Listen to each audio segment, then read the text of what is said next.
Buenas, Teo, ¿qué tal? Hola Raúl, si tú supieras las ganas que yo tengo del vídeo de hoy, Madre mía, lo que ha costado traer a José María aquí, ¿eh? bueno, madre mía, se ha hecho de rogar, Sí, pero sí, sí. aquí está, al Aquí final, está, por fin, por aquí fin. está por fin. Bienvenido, Bueno, José María. Bien, nada, bien hallados. Oye, sabes, Raúl, José María, que un hace placer. meses y meses y meses que te Mm. digo, nos tienes que hablar del color, nos tienes que hablar del Bueno, color, porque para mí yo tengo un proyecto que ya he comentado varias veces, que tengo un proyecto y nunca explico cuál es. Para mí es muy importante lo que vas a contar hoy. Sí, sí, sí, hombre, es importante si quieres tener si quieres tener controlado el color en un trabajo fotográfico o astrofotográfico, da igual. claro. Sí, sí, Tal cual. muy importante. Bueno, entonces, si os parece, José María,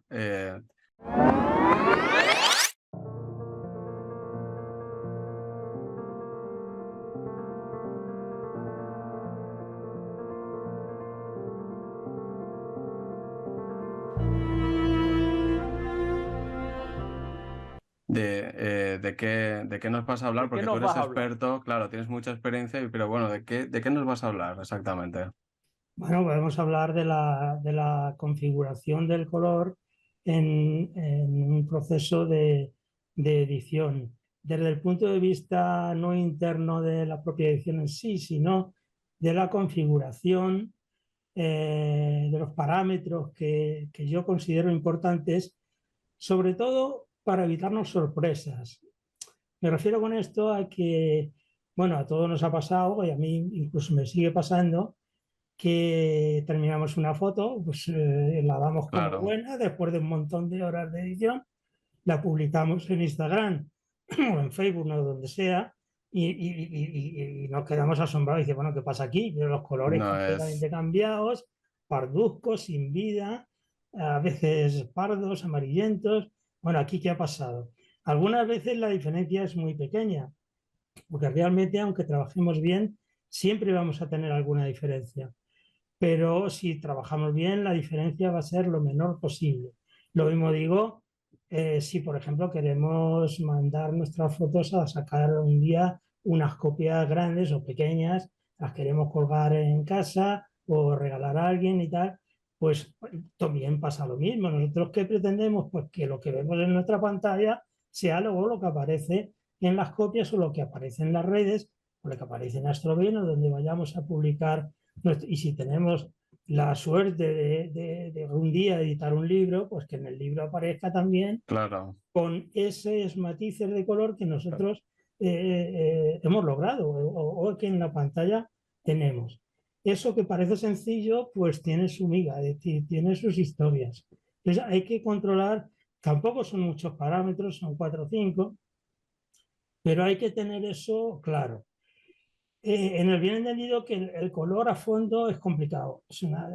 A mí me ha costado muchas horas y mucho trabajo de darle muy duro porque lo tenía forzosamente que hacer todo yo, porque yo tenía un estudio de fotografía publicitaria en Toledo y en Toledo no hay nadie que, sobre todo hace años, que fuera capaz de sacar lo que yo hacía.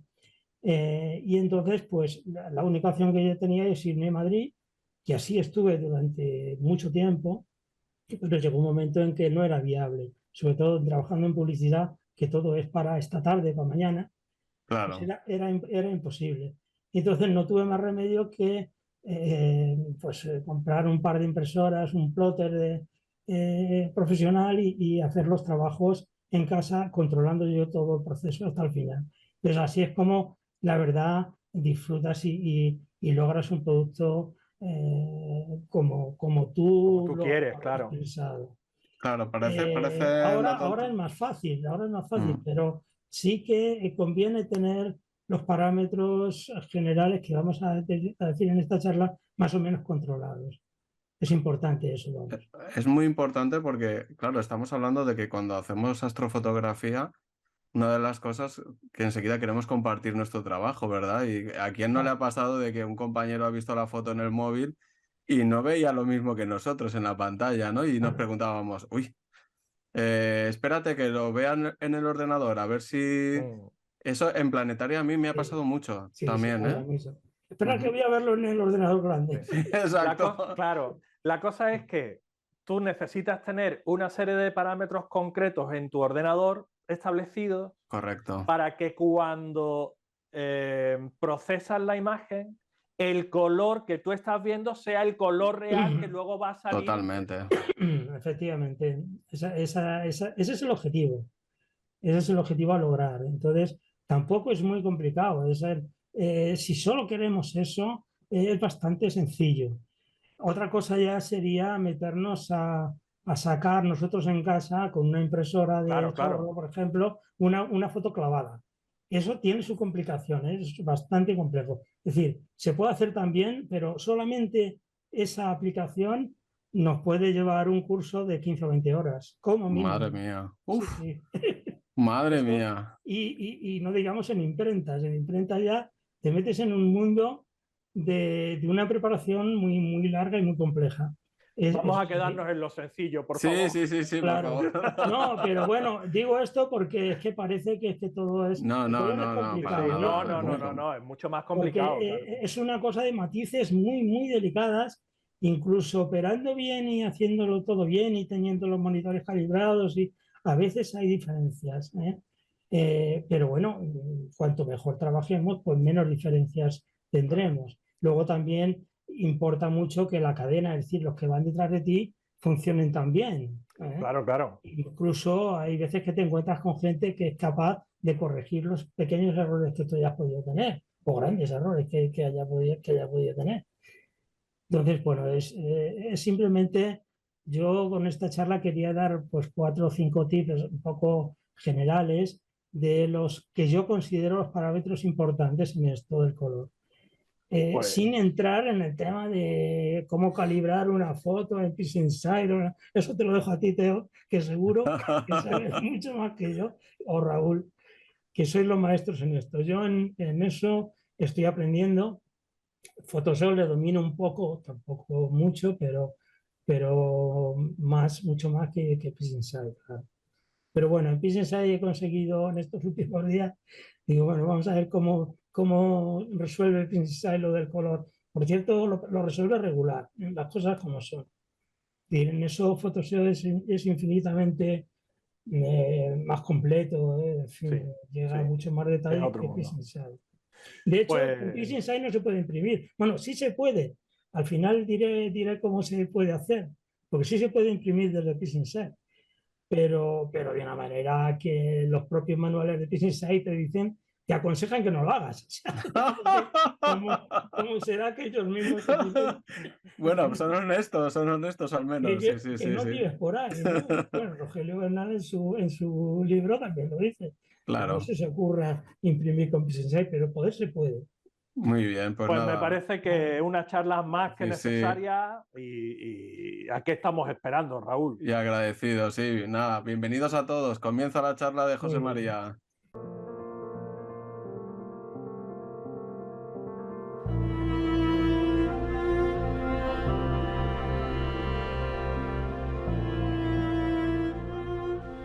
Recuerda, Astrocitas está patrocinado, como no puede ser de otra manera, por nuestros amigos de Espacio Celeste.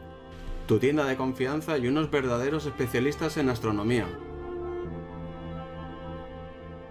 Bueno, en esta pequeña charla vamos a tratar estos temas que os indico aquí, unas cuestiones generales, los fundamentos del color, que van a ser 10 segundos en vez de las 20 horas normales de esto. Lo que es el concepto de los parámetros más importantes ahí son estos: la profundidad de color, los modos o modelos de color, los espacios de color, los perfiles de color, que parece que todo es lo mismo, pero hay unas diferencias importantes entre unas cosas y otras. La temperatura y balance de color, que de esto seguramente que entendemos prácticamente todos. Los formatos de archivos, que también entendemos todos de ellos, pero que a veces no hemos parado en ver qué diferencias hay. Y las diferencias entre unos formatos y otros son abismales respecto al color, abismales, ¿eh? Claro, te refieres si Eh, es TIFF, JPEG o claro, PNG. claro. Vale, vale. Visualmente no lo parece, Si no lo percibes, pero en claro. en el Sí, pero tú fondo, amplía la imagen, que ya verás. efectivamente. Mm, Es un error muy común, ¿no? Mucha gente pues tiene una pantalla de 60 centímetros y dice, bueno, pues si yo tengo esta foto y este tamaño se ve bien, pues yo hago una copia en papel de 60 centímetros y también se verá bien. Error, claro, error error. garrafal. Es decir, a lo mejor esa calidad que tú tienes no te da ni para hacer un tamaño postal. ¿Eh? Aunque Claro, tú en 60 centímetros lo harías bien. ¿Por qué? Porque la pantalla tiene unas celditas que emiten luz y engañan a la vista. Bueno, en toda la impresión en color todo es un engaño, como ahora veremos. Bueno, vamos a ver también algo de la calibración de los monitores y también la calibración de los periféricos, pero no solamente se calibra el monitor, sino las cámaras, los proyectores, las impresoras, en fin, muchas cosas se calibran. Los ajustes básicos que podemos tener en PixInsight y en Photoshop, prácticos, y luego las aplicaciones ya prácticas que podemos tener cuando publicamos nuestras fotos en las redes o imprimimos o queremos imprimir copias en papel, o bien nosotros, o bien encargarlos a un laboratorio, o mandar a una imprenta, etcétera. Bien, entonces, empezamos por lo que es el color respecto a la percepción. Nosotros vemos los colores, pero lo vemos de una manera falsa, digamos. Es decir, aquí tenéis una foto de mi ciudad de Toledo y he ampliado un pequeñísimo detalle de la torre de la catedral, de la veleta de la torre de la catedral que está en el centro de la ciudad. Y aquí tenéis 4 formas de expresar el color. Arriba a la izquierda tenéis la impresión por offset, a la derecha lo que sería la televisión, eh, abajo un monitor y lo que es un negativo de color. Si veis la impresión por offset, esto es simplemente puntitos que están hechos con cian, magenta y amarillo, separados. Antiguamente se hacía con unas tramas, cada color iba en un ángulo para que los puntos no se emborronaran unos con otros, y ahora se realiza de forma estocástica, es decir, de forma aleatoria, mediante procesos de ordenador, pero son puntitos de CMYK distribuidos en el papel. A la derecha ujú, en televisión, en una televisión normal, si ponéis una lupa en la televisión, pues veréis esto. Veréis unas celditas rojas, verdes y azules con unas barritas. Pues son unos pequeños diodos LED que se iluminan a toda pastilla, me va un punto marcando las líneas de izquierda a derecha y de arriba a abajo, y lo hace a toda pastilla, de tal manera que nosotros lo vemos como continuo, pero realmente son un montón de líneas horizontales lo que hay. En un monitor, el monitor que tenemos todos en casa, pues lo que aparecen son píxeles, como sabéis, que es una pantalla un poquito más perfeccionada que la de un televisor, pero muy parecida. Y los negativos de color clásicos, pues también trabajan en CMYK, que son estos patrones anaranjados. Este color anaranjado es porque se daba un pigmento para evitar que los fotones rebotaran en el celuloide y fueran para arriba otra vez.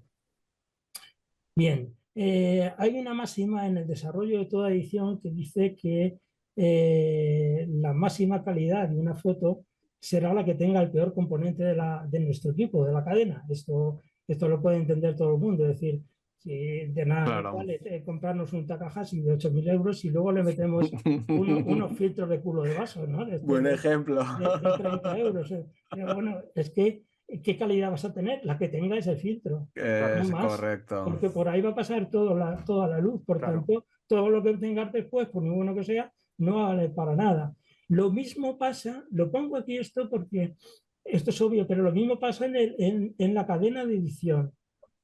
Si nosotros tenemos mucho cuidado, pero luego resulta que partimos de un JPG en 8 bits, pues es que estamos haciendo un pan como unas tortas, porque por muy bien que hagamos el resto de nuestra edición, el resultado va a ser malo, va a ser un patrón reventado, va a tener tonos continuos y, en fin, va a ser un desastre. Entonces, bueno, pasa esto.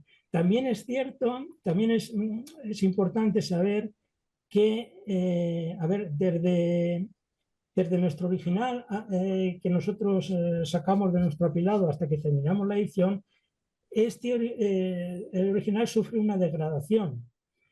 Esto es así siempre, es decir, ¿por qué? Porque la mejor calidad siempre va a ser el patrón original que nosotros sacamos de nuestro apilado. De ahí vamos siempre a peor.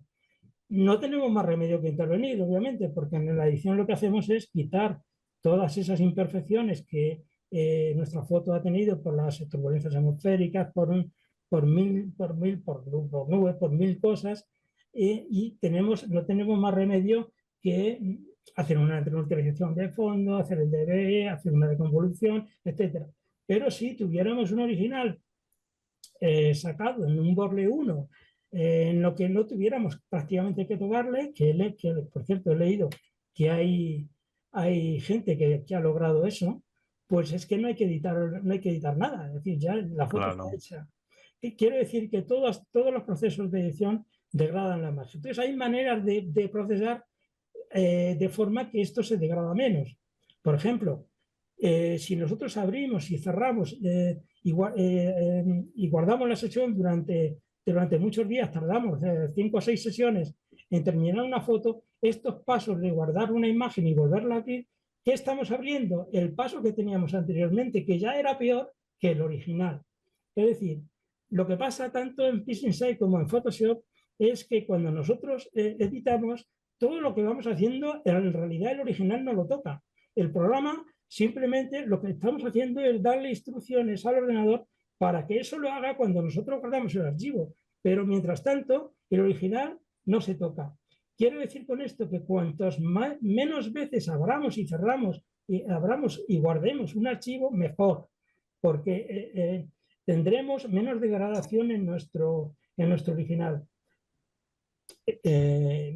Hay procesos también que degradan mucho. Por ejemplo, la rotación de una imagen la degrada, simplemente rotarla. Vaya. Sí, porque vamos a ver, si tú la rotas 180 grados, no la degradas prácticamente nada. ¿Por qué? Porque lo que haces es una inversión de píxeles, simplemente los cambias de sitio, ¿no? Sí. Pero si tú giras 17,32 grados, por ejemplo, estás machacando los píxeles. Claro, estás forzando el píxel a cambiar de posición. Entonces, el que pueda poner, le pone, pero el que no se lo inventa. Claro. Pasa algo así como cuando haces un JPG. Es decir, el archivo es más pequeño, sí, pero es que se está cargando píxeles intermedios, ¿no? Y luego cuando tú lo abres, los que le faltan se los inventa. Claro, estás hablando de un concepto que me está impactando bastante porque estás hablando de lo que es la imagen en crudo. Y cuando tú cargas esa imagen de crudo del apilado, imagínate, tú lo llevas a memoria. Y eso es una representación del crudo y conforme empiezas a transformarlo, si lo almacenas de nuevo en un fichero, hay una transformación a ese formato de fichero. Y ya la segunda vez que editas parte de esa transformación que ya habías hecho antes.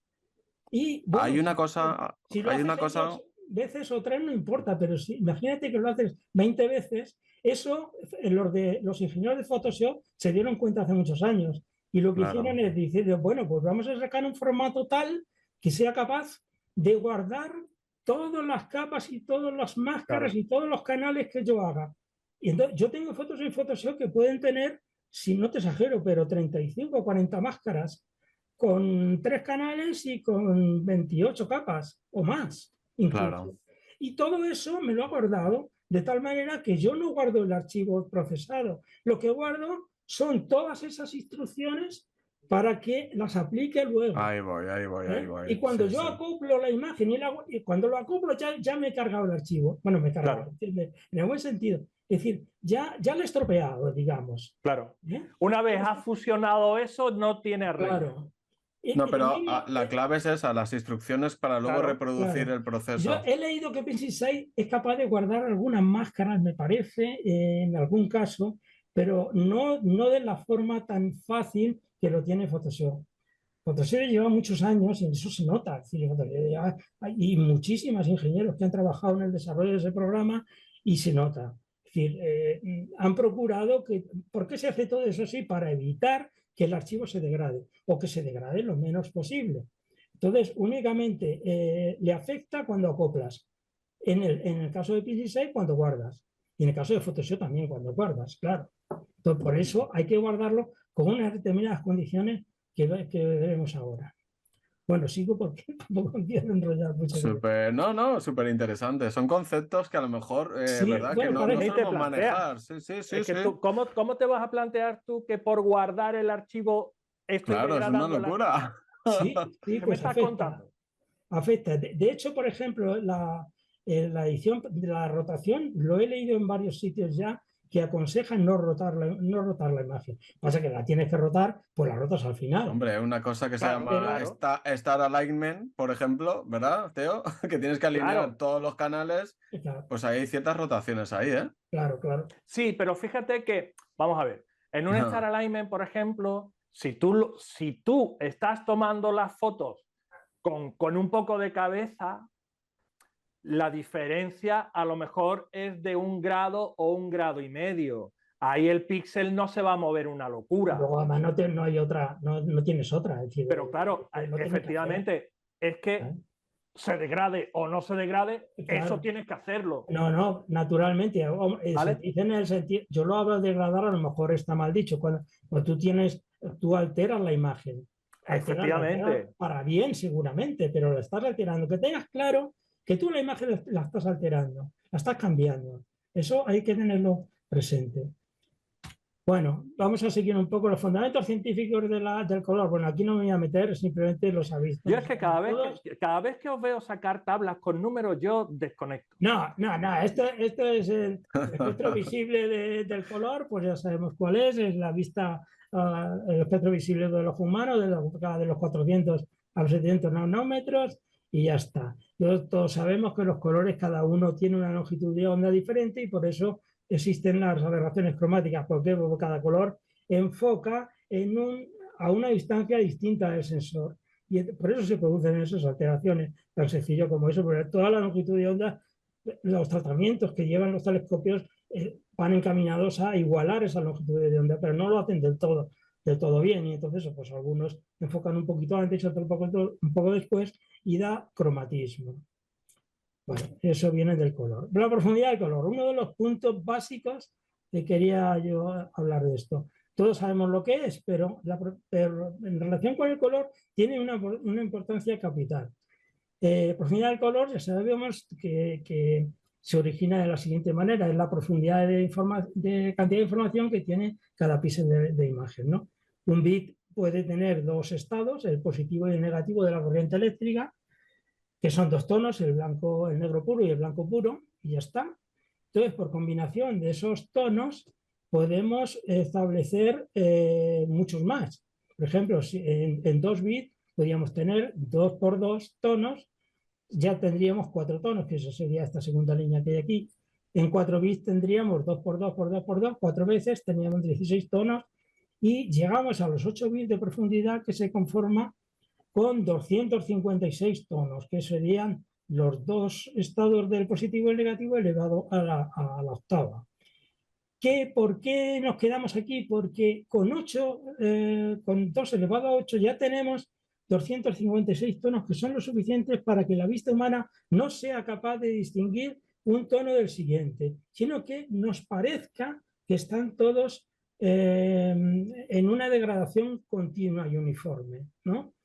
Entonces, estos 256 tonos se da en blanco y negro, pero en color, como sabéis, tendríamos que multiplicar por tres veces 256 tonos, que daría el rojo, otras 256 tonos el verde y otros 256 tonos el azul. Multiplicando esas tres posibilidades nos da 16,7 millones de colores. Esos son los máximos colores que puede ver una vista de un ojo humano. En un ojo sano, una vista sana, ve 16 como máximo 16 millones de colores. Entonces diremos, bueno, pues si eso es así, ¿para qué hacemos cámaras de 14 bits y cámaras de 16 bits que pueden llegar, la de 16 bits, a 35 trillones de colores? Bueno, pues muy sencillo, por lo que hemos dicho antes, porque como todos los colores se van a degradar en el proceso de edición, pues cuantos más tengamos, mejor. Tan sencillo como eso. Y eso es así. Entonces, una cámara de 14 bits, que son la mayoría de las cámaras de gama media astronómica, pues varía a 256 tonos a 16.384. Y una de 16 bits llega a 65.536, que son los famosos máximos ADU, estos que hablabas el otro día en las cámaras astronómicas. Y los que están por debajo las interpolan, es decir, las cámaras de 14 bits interpolan a 65.000, a la 16 bits, pero se inventan la diferencia, ojo, se están inventando la diferencia, no son reales, son falsos. Bueno, esto, como decía antes, es importante desde este punto de vista, es decir, cuando tú estás procesando la imagen, en muchos procesos está degradando esa información de color y por tanto puede ser que si no tienes cuidado produzcas este efecto en fotos ya un poquito más mayores, que la habréis visto, que es esta degradación del color en gamas en las que no apreciamos esa uniformidad que decíamos antes de los diferentes tonos, sino que van apareciendo esas capas. Sí, y esos escalones de un tono a otro. Y eso no hay forma humana de arreglarlo. Se puede disimular con, en fin, con algunos efectos de Photoshop, pero prácticamente es imposible con desenfoque gaussiano se puede un poco simular, pero prácticamente es imposible de eliminar. Bueno, nos metemos en otro concepto. Luego veremos todos estos conceptos juntos. Los modos de color. ¿Qué son los modos? En algunos sitios lo veréis como modelos de color. Los modos de color son formas de combinar los colores, sencillamente. La que vamos a utilizar prácticamente siempre nosotros es el RGB, que se llama proceso aditivo. Esto consiste en que todos los colores, como ya hemos dicho antes, en los fundamentos del color, pues se pueden conformar con estos tres, con el verde, el rojo y el azul. Cromáticamente puros tienen que ser. Yo estos filtros los tengo, hice una vez una prueba sobre la pared de casa y efectivamente pasa eso exactamente que estáis viendo ahí, pero tal cual, tal cual. Los tres juntos forman el blanco, siempre que sean colores cromáticamente puros tienen que ser. Entonces, bueno, así se forma, así, este modo de color es el que emplean los monitores habitualmente, la televisión y tal. Entonces, existe el modo contrario a este, que sería la combinación del rojo y el verde, que da el amarillo, la combinación del verde y el azul, que da el cian, y la combinación del rojo y el azul, que da el magenta. Este es el proceso que está aquí a la derecha, se llama sustractivo. Son los colores complementarios, es decir, aquí el rojo, verde y azul, que es el RGB, que se llama en inglés, RGB, y los colores complementarios de estos es el CM y K. Aparece el K es el cian, magenta, amarillo en inglés también, y el K es de black, de negro. ¿Por qué? Pues porque este procedimiento se utiliza fundamentalmente en imprenta, también en negativos de color y en otras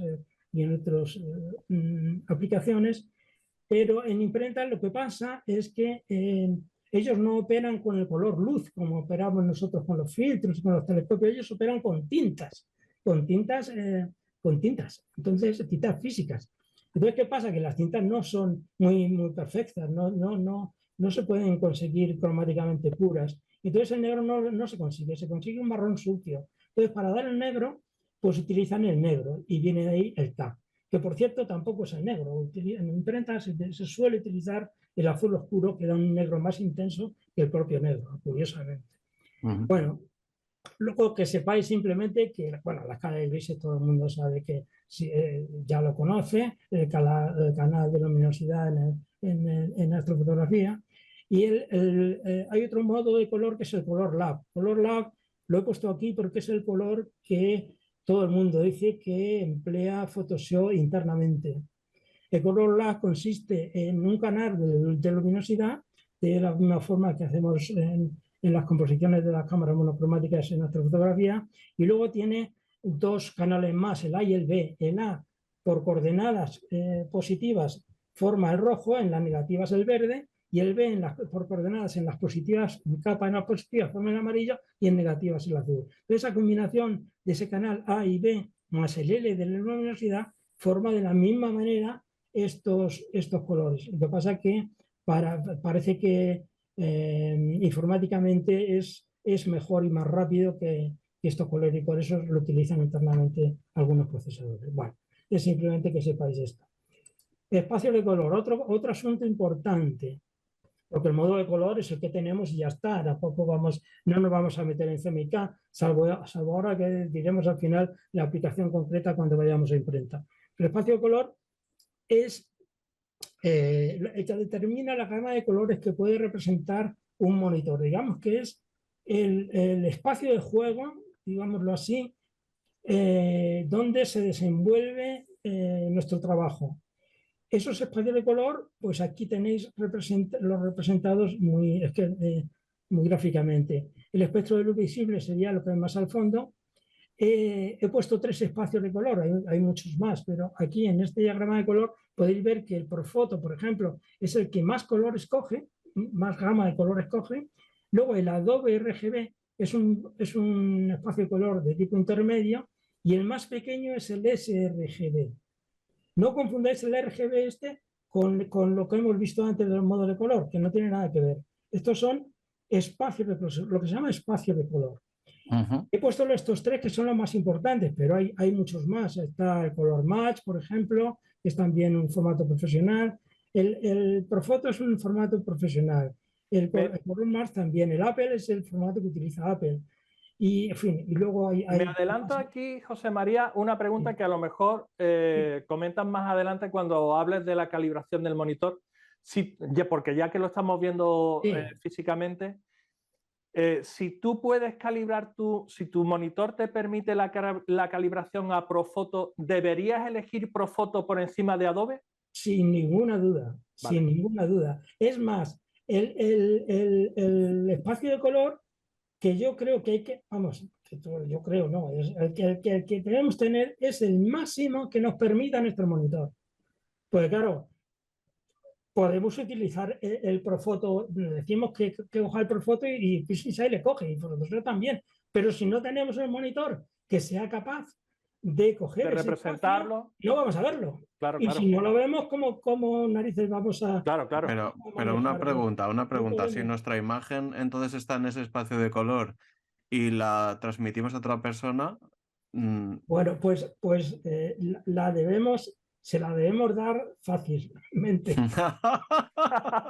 Sí, bueno, ahora veremos eso, porque nosotros podemos tener configurado PixInsight o Photoshop para que automáticamente nos convierta ese espacio en el que aparece esa foto que nos han dado y nos la convierta al espacio que tenemos nosotros, sin tener nosotros que hacerlo. Lo que pasa es que yo estoy acostumbrado a saber cómo están mis fotos y a cambiarlas al espacio cuando las doy por ahí, porque he sufrido mucho con esto, muchísimo, y entonces vamos, tanto que para mí era el medio de vida, o sea, y no puedes fallar en esto. Yo he tenido encargos del Museo Arqueológico de Madrid y de museos importantes en las que te dicen que reproduzcas cuadros, pero aquí no vale historia. Claro. Tienes que... El tono del amarillo tiene que ser el tono del amarillo. Tienes que clavarlo y en la mejor manera posible. Claro. Pero bueno, ahora veremos esto, que no es tan complicado. Además, pasa una cosa. Vamos a ver.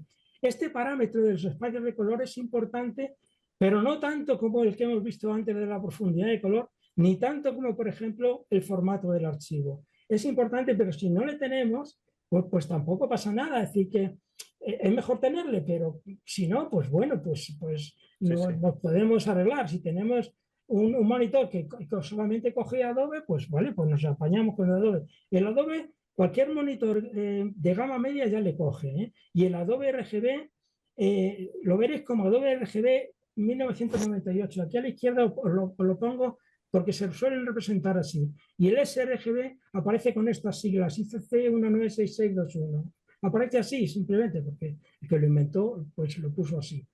Y este espacio de Adobe RGB está muy bien, y si cualquier monitor por encima, yo te quiero decir, de los 200 euros, pues le va a coger el Adobe RGB. Ahora mismo todo el mundo está poniendo el pause al vídeo y comprobando mirando el monitor. Bueno, a ver, esto es muy fácil, porque si Si tú no le tienes en Adobe ni en PixInsight te va a dejar de elegirle. Vale. Tan sencillo como eso, porque no va a aparecer. Ah, vale, vale, Aunque vale, tú vale, le vale. fuerces, porque hay manera de forzarlo, no te va a aparecer pues, diciendo, ¿para qué me pones esto si no te lo puedo dar? Claro, claro, claro. Ah, claro, claro. Entonces, bueno, entonces esto es importante, pero digamos que de los parámetros que vamos a ver hoy es el menos importante. ¿Por qué? Porque como nuestra vista no va a ser capaz de distinguir ese RGB de Adobe de Profoto, no es capaz, de ninguna manera es capaz, ¿eh? La mejor vista del mundo es capaz de saber eso, de apreciar eso. Pero un colorímetro, un aparato, un termocolorímetro, sí que es capaz de verlo, ¿eh? Claro.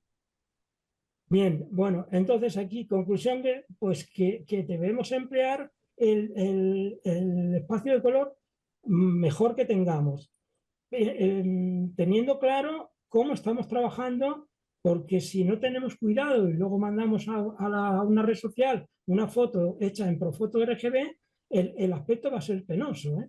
O sea, que eso hay que tener cuidado y convertir siempre al final en ese RGB, que es como funcionan las redes, que eso ahora lo veremos.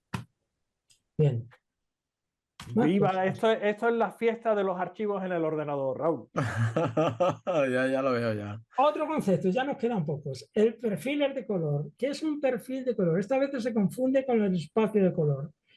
No es, son muy parecidos, pero no es lo mismo. El perfil de color es el conjunto de datos que caracteriza una aplicación concreta. Es decir, el espacio de color, por ejemplo, Adobe RGB, en un monitor da un perfil de monitor ICC no sé cuántos, que es el valor concreto que tiene ese monitor cuando se calibra.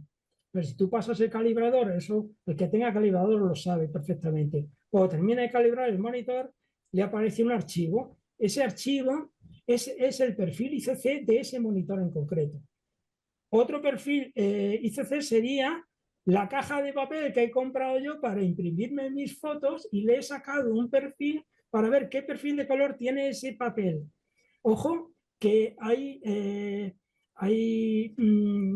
eso no cambia por marcas de papel, es decir, cambia por marca de papel incluso por lotes del papel del mismo fabricante. Pueden tener Madre perfiles mía. de color distintos, sí, porque puede tener más tiempo desde que se fabricó hasta que tú lo utilizas. Entonces cambia el color. El color es súper delicado. Entonces, bueno, pues cada aplicación concreta, un proyector de vídeo, pues también se puede aplicar un perfil ICC. Bueno, los buenos, los profesionales, los baratos no. Pero una cámara puede tener un perfil ICC. Yo, de hecho, las que he tenido, bueno, yo siempre he tenido cámaras profesionales, pero en todas se podía perfilar el ICC concreto para esa cámara. Porque también el sensor de la cámara, pues con el tiempo, pues cambia. Los píxeles no tienen la misma capacidad que tenían cuando la compraste tú. Y entonces, ese perfil se ajusta. Hay un procedimiento por el cual tú puedes sacar el perfil de color exacto de la cámara. Si haces un trabajo profesional muy delicado, como ese que os comentaba antes, de reproducción de obras de arte, por ejemplo, pues tienes que tener el perfilado perfectamente, hacer un balance de blancos y el perfil de color de la cámara para que luego no tengas sorpresas. Bien, entonces, como veis aquí, pues se puede perfilar las pantallas del monitor, los papeles, las cámaras, los proyectores, y luego, además, en los que tengan LED luminosos, como son las pantallas, por ejemplo, pues se deben renovar periódicamente. Es decir, un perfil de monitor, yo cada 30 o 40 días le cambio. Más me lo avisa el programa diciendo que te toca perfilar y hay que cambiarlo, sencillamente. Bien, el siguiente concepto es temperatura y balance blanco. Esto lo conocéis todos. Vamos a pasar un poco por encima. Ya sabéis que la temperatura de color se mide en grados Kelvin y varía de la más cálida a la más blanca azulada y tal. Y los diferentes fuentes de luz pues tienen estas diferentes temperaturas de color. Lo pongo aquí porque hay mucha gente que trabaja en astrofotografía con DSLR, pues aquí lo suyo es ajustar este balance de blancos en unos 4000 grados Kelvin, que es una temperatura de color adecuada para tirar a los objetos celestes. Que quiera perfilarse una cámara o tal, pues hay estas herramientas que son una serie de parches de color, con lo cual sirven para obtener ese perfil de color. Estos parches que aparecen a la izquierda de Kodak se utilizan mucho en arte, pues cuando se produce una obra de arte, pues claro, si tú vas a mandar la foto a la imprenta, el de la imprenta no sabe cómo es la obra de arte, pero si tú al lado del cuadro reproduces estas cuñas de color, el de la imprenta sí que sabe cuáles son estos colores exactamente. Y entonces él ajusta estos colores y como están en la misma foto, si estos colores están ajustados, el cuadro también está ajustado. Por eso se utilizan estos parches o más modernamente estos de Kirlite, que son un poquito más perfeccionados. Bien, más cosas. Formato de archivo. Esto es muy importante. Todo el mundo los conoce, pero quizá no ha caído en el fondo del asunto. Los JPG son el formato más, es un compresor, como sabéis, pero con pérdida. Es un formato muy adecuado pues, para mandar una foto a las redes sociales, para publicarla en Instagram, en Facebook o tal. ¿Y por qué? Pues porque ocupa muy poco y es muy rápido. De la misma manera, no sé si lo he dicho esto antes, los espacios de color que hemos visto se utiliza el sRGB, que es el espacio peor que hay, pero como pesa muy poco, y entonces se suelen mandar en JPG y en una profundidad de 8 bits en sRGB, en el espacio de sRGB, para que vayan más rápido. El problema del JPG, aparte de que no se debe utilizar nunca en edición, sino solamente en salida, es decir, nosotros terminamos nuestra foto y nos la debemos guardar en un formato adecuado, en un TIFF a 16 o 32 bits, en el formato nativo de PixInsight, en el XIF, a 32 bits también de profundidad, es decir, en el mayor posible. Pero luego cuando la mandamos a las redes, pues la debemos pasar a JPG, sRGB y a una profundidad de 8 bits para que vaya rápido y sobre todo para que no nos la cambie, porque la mandemos como la mandemos, el algoritmo de Facebook la va a pasar directamente a JPG y a sRGB. Entonces, si la pasamos nosotros, mejor, porque así Claro. la controlamos nosotros. El JPG, que sepáis que tiene un problema, tiene un límite de 30.000 píxeles de lado. Cuando se inventó, el inventor de esto, pues puso ese límite porque nadie podía pensar que se podrían hacer fotos más grandes de 30.000 píxeles de lado. Pero ahora cualquier foto, si hacemos una foto, la luna por tesela, si aparecen 50 teselas, nos pasamos de 30.000 seguro. Entonces, en JPG no te valdría. Tendrías que bajarla de calidad, en vez de darle una calidad 12, por dejarla en una calidad 8, calidad 10. El compresor de JPG sabéis que tiene diferentes calidades para poder bajar estos píxeles a un máximo de 30.000 de lado. Si no, no te lo va a admitir. El TIFF es un formato perfectamente válido para editar, sobre todo siempre y cuando vaya a 16 bits, como mínimo. Y tienen problema en Photoshop que tiene un límite de 4 gigas. Aquí pasa lo mismo. El que inventó Photoshop pues, pensó que no podrían existir fotos de mayores a 4 gigas, pero existen y vamos, muchísimas. Sí, En los fin, mosaicos es un gran problema, sí. claro. Entonces, bueno, yo en Mosaico lo que haría si para redes sociales, bueno, a ver, redes sociales y luego hay diferentes alojamientos que cada uno tiene sus requisitos. En Astrobin yo no he publicado todavía, pero me imagino que también tendrá sus Sí. requisitos para mandarla en determinados formatos. También los tiene, en fin, telescopios, no sé si los tendrá. Imagino que Sí, pero también. incluso los propios concursos, José María, cuando tú envías, por Claro, ejemplo, en el de Autolón, efectivamente, sí. claro, tienes un problema, yo tuve un problema serio de cómo convertir a menos de 5 megas el mosaico de la luna y me costó, ¿te acuerdas, Teo? Que no supe si lo podría enviar al concurso Sí. Y estuve probando con diferentes formatos hasta que al final conseguí bajarle la calidad sin una gran pérdida. Fue Sí, un quebradero de cabeza, sí. sí. Yo normalmente juego con la calidad de JPG para eso. Sí. Y me trae más de cabeza el foco que eso, fíjate. Porque cuando reduces, el foco se altera.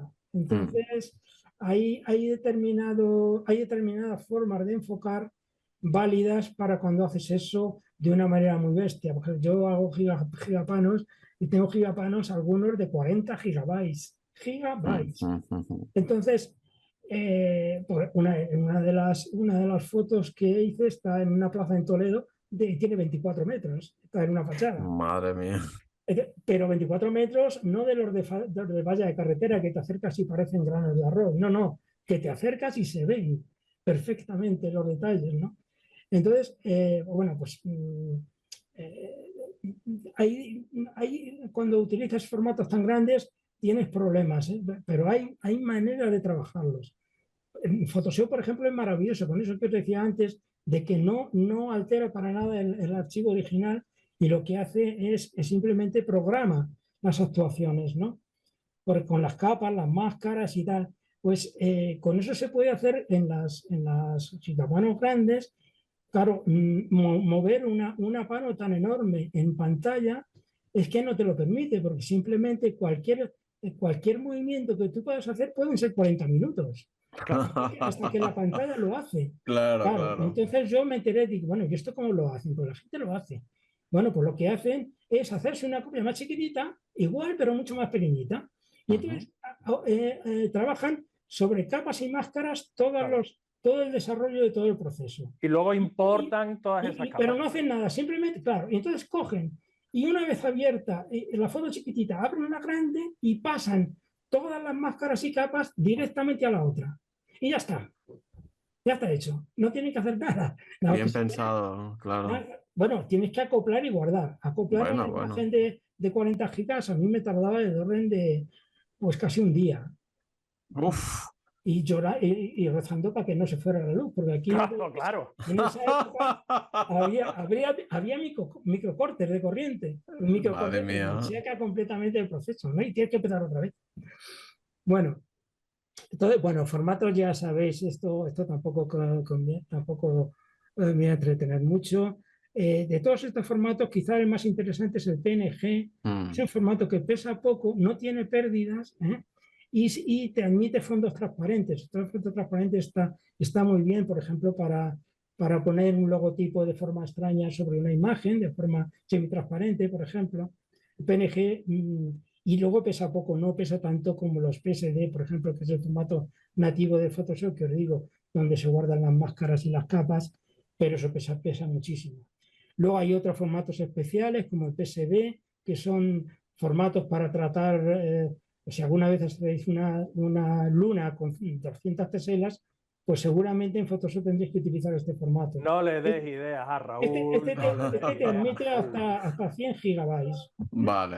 Sin problema. Y luego el PDF, parece que es una tontería, que es un formato que solo se utiliza para documentos. Bueno, es un formato que para impresión se utiliza mucho. El Mm. formato profesional hecho por Acrobat profesional, no por el Reader, sino por el Acrobat, que se utiliza para artes finales. En arte final, normalmente, cuando vosotros mandamos las fotos a una publicación, pues va a un editor, ese editor lo maqueta tal, con programas determinados, que al final lo que hace es un PDF que lo cierra, ¿no? En formato cerrado, para que no lo puedan toquetear, y en la imprenta directamente abren ese PDF y lo pasan a plancha directamente. Pues ya no se, en las imprentas ya no se hacen fotolitos como antes, se hace lo que se llama el CTP, el Computer to Play, que es un procedimiento que va del PDF, del arte final del PDF, directamente a la plancha de aluminio de impresión. Directamente, así no Ujú. interviene. Si está bien hecho, claro, pues está mal hecho, es un desastre. Pero si está bien hecho, pues ya está. La impresión, la imprenta lo que tiene que hacer es tirarlo, nada más. Cero tirada. Bueno, seguimos, que ya nos queda poco a terminar. La calibración del monitor y los periféricos. Bueno, aquí también voy a contarlo un poco de pasada porque hacerlo en detalle supondría mucho tiempo. Bueno, calibrar un monitor que es pues ajustar el brillo, el contraste y la gama de color para obtener, como hemos dicho, un perfil de color que luego nos valga para mantener la coherencia de todos los matices y gama de color que tengan nuestras fotos, que tengan un color homogéneo en todo el resto de la cadena, en redes sociales, en proyección, en impresión de copia o lo que sea. Todo esto se realiza con un calibrador. Este que os he puesto aquí a la izquierda es el calibrador de Kirrite, que también vale para calibrar impresoras, pero hay muchos modelos y muchas marcas. El Xrite es el estándar, digamos, que utiliza todo el mundo. Si vais a esa marca, es verdad que son más caros que los demás, pero es el que usa todo el mundo. Entonces, con eso, normalmente, si vais a una cadena de profesional, no vais a tener ningún problema. Pero si Yo no estáis, fíjate que si no estáis en cuando... ese mundo, el Spider, por ejemplo, puede valer. Sí, dime. Sí, el Spider es el que yo tengo porque me acuerdo cuando hablé contigo de este tema, me aconsejaste este y lo estuve buscando y no lo encontraba por ninguna parte. Sí, bueno, sí, sí lo hay, sí, sí, sí lo Pues vemos. me costaba Pero encontrarlo un no, montón. no, no en las tiendas, claro, esto es un sitio Claro, tienes que ir a un servicio profesional. claro, sí, sí, pero sí lo hay, sí lo hay. Y ya te digo, me costó encontrarlo y al final me fui a por el Spider. Y el Spider está bien y calibra bien y no tiene problema. Yo tengo esto, yo empecé con el Greta Mavic, que es el antiguo, o sea, Xrite es ahora, pero antes se llamaba Greta Mavic, es una casa alemana que funciona muy bien y es el que tiene todo el mundo. Entonces yo no tuve más remedio que meterme ahí porque cuando yo lo compré vivía, o sea, me trabajaba profesionalmente en eso y entonces pues tenía que meterme en ese mundo, sí o sí. Entonces, bueno, el procedimiento de calibrar son todos muy parecidos. Es un procedimiento, primero se calibra el calibrador, el solo, con la luz ambiente, porque la luz ambiente, que es una cosa que no hemos hablado, pero influye mucho en el color. No sé si conocéis las televisiones esas que llevan una luz trasera que da Lambilight, hacia la ¿no? pared, ¿no? Sí. Sí. Y sin tocar para nada el monitor, solamente cambiando la luz externa completamente al monitor, el aspecto del monitor cambia, la luz, el color del monitor cambia completamente. Es curioso eso. Cómo altera completamente el contraste, la luz que tengas alrededor. Entonces, bueno, tampoco hay que obsesionarse con esto. Yo conozco a gente que pinta la habitación de gris neutro al 18%, que es el color completamente Madre neutro, mía. para que no le afecte. Pero teniendo un monitor con unas viseras, por ejemplo, o tal, es suficiente, no hace falta pasarse. Y aparte de que el proceso de calibración del monitor, hay una fase que se calibra el propio calibrador. Este proceso lleva unos 10 minutos en total, tampoco es mucho tiempo, y luego van apareciendo en la pantalla una serie de instrucciones, unas parches de color que el aparato va leyendo, simplemente lo hace él solo, no tienes que intervenir tú para nada, y al final te da un archivo que se guarda en el ordenador, en el sitio correspondiente, que es el perfil de ese monitor. Y ya está. Bueno, entonces, así se calibraría un monitor. Yo, ¿Conviene tener un monitor calibrado? Pues sí, yo creo que sí, pero José María, yo lo que he notado, que sí, obtengo resultados diferentes procesando en la mañana o procesando por la noche en mi casa. Claro. pero Pero es porque por tú la lo luz ves, ambiente. claro, es la luz ambiente, completamente. Yo, de hecho, siempre estoy acostumbrado a hacerlo así, sin luz natural. Yo tengo Yo también, una claro. luz artificial y esa luz que veíais por detrás, pues es la ventana esta, la tengo cerrada siempre. Siempre porque si no, aquí Claro. Yo, de hecho, no puedo observar. cuando voy a calibrar el monitor, cierro la ventana, cierro la persiana y dejo encendida Sí, solo la luz con la que voy a trabajar cuando esté procesando. sí. Entonces, Y sé que en esas condiciones es como tengo que procesar. ¿recomendáis entonces procesar, o sea, a oscuras, o sea, sin luz natural, Bueno, con la luz bueno, Raúl, a artificial? ver, yo creo que no hace falta, pero hay gente que lo hace, ¿eh? Yo tengo compañeros fotógrafos que han pintado, bueno, yo el estudio sí le tenía pintado al 18%, ¿eh? Porque sí que me influía mucho en las tomas fotográficas. Pero en la habitación donde edito, no. Pero hay Pero gente la que lo cosa es que tiene, ¿eh? tengas las mismas condiciones lumínicas. Yo creo que tener unas viseras al monitor es fundamental, ¿eh? Que el monitor tenga una visera para proteger de resplandores y de la luz si no lo tienes, fabrícatelas con cartulina negra o con algo de esto. Son unas viseras muy sencillas que se colocan alrededor del monitor y ya está. Los monitores buenos, o de gama media o media altas, vienen con ellas. Y yo las tengo así desde hace muchos años. No podría trabajar de otra manera, porque si no, la luz de arriba, cuando enciendes la habitación, aparecería en la pantalla. Entonces, no. Pues, me parece que la visera es fundamental. Bueno, entonces, bueno, aquí tengo cómo se calibra una impresora. Bueno, el calibrado de la impresora difiere un poco de la pantalla, pero también se sigue el mismo principio. Lo que ocurre es que tienes que imprimir con la impresora unos patrones que te vienen ya con el propio calibrador.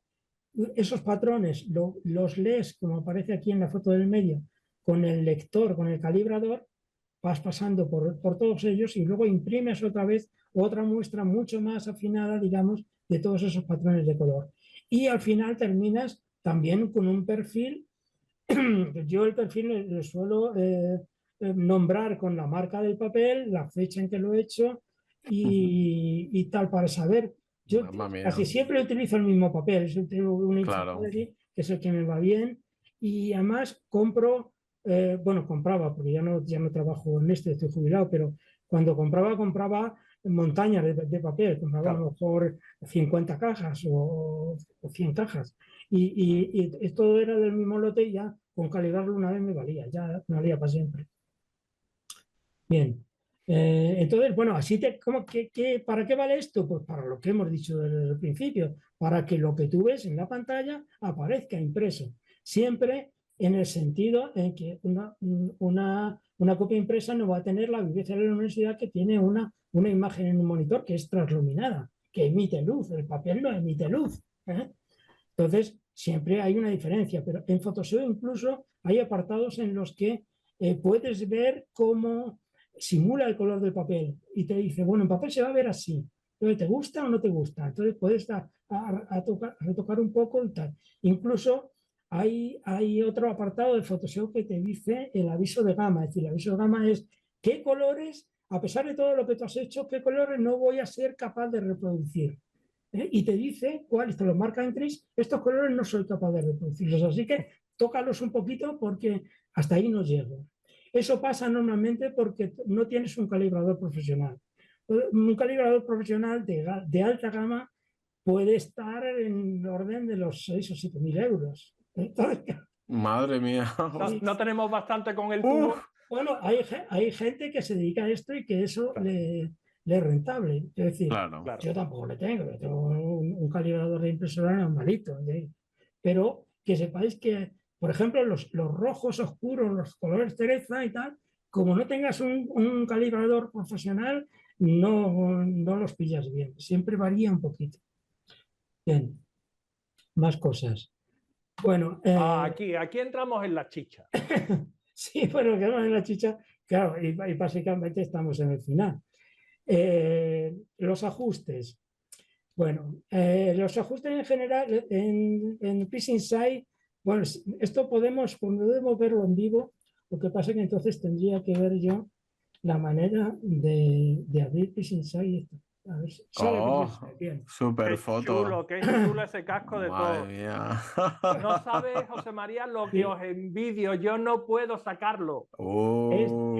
Este es que le tenía muchas ganas y le tiré muchas horas y bueno. Wow, Me quedé un poco amoratado al final, pero bueno. El H-alfa que tienes alrededor es una locura, ¿eh? Sí.